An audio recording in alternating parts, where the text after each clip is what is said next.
ba thiên anh kim xiang tu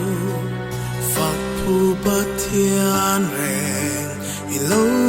nie kanina song nên karon pan na che phật la sa chung zeli i na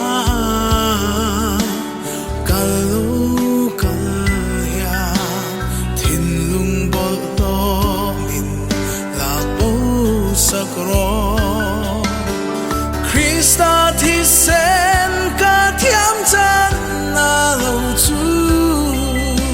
chuan tur kan nei si lâu trôi môi na sông cả han che râu bụi na le na ne chỉ bay cả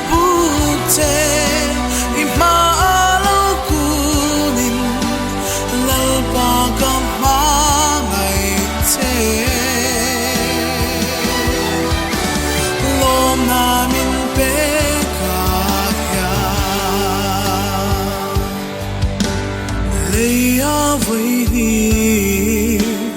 căn vun đón lâu cả tâm lại đi ral mang ya hey cả du ber phak le trôi môi che ban reng cả du lo ve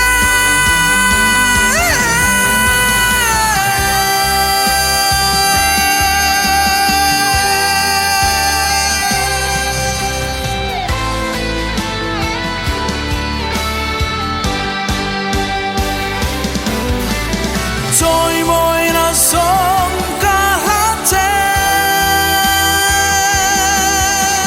râu bụi na le na ne chỉ bay cả bụng che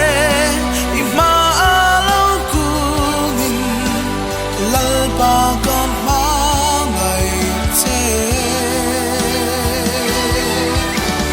lom na min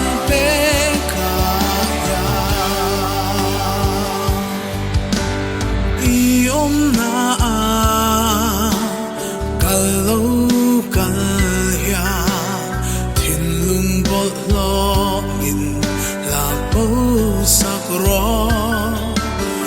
Krista thì sen cả thiam chan na lâu chu chuan tur kan nei si lo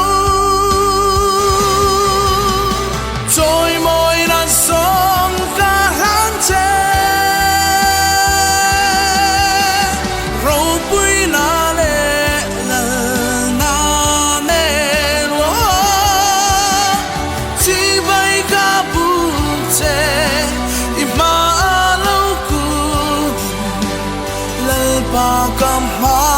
ngày che lom na min pe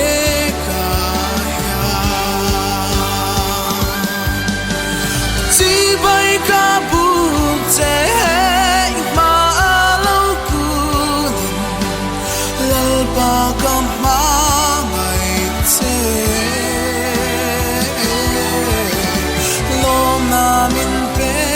ka trôi môi na sông cả lan che